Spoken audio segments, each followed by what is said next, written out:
On today's video, we're going to change out this leaking Pfister shower cartridge that's leaking right here on the cold side.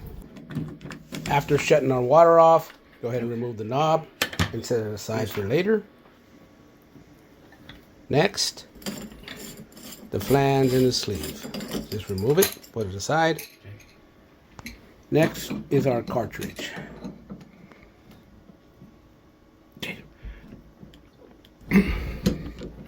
Counterclockwise, it'll come out.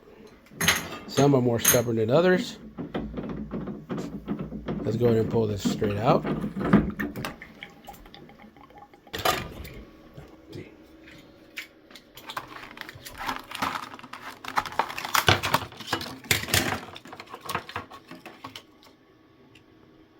And here it is here.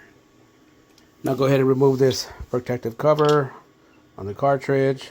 And it comes with a plastic gasket. Just go ahead and put that on. And these valve bodies don't have any seats, so you don't have to worry about seats. And just go ahead and install it same way you took it off, in reverse order.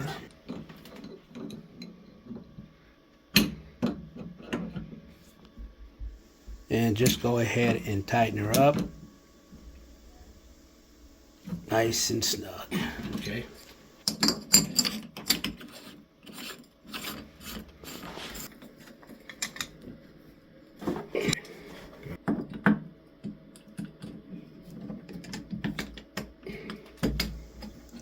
There it is there. Now we're going to go ahead and do the hot side. The hot side wasn't leaking, but they wanted me to do it, so we're just going to go ahead and change that out too. There it is there. No leaks. Thank you for watching my tutorial. Don't forget to subscribe and like.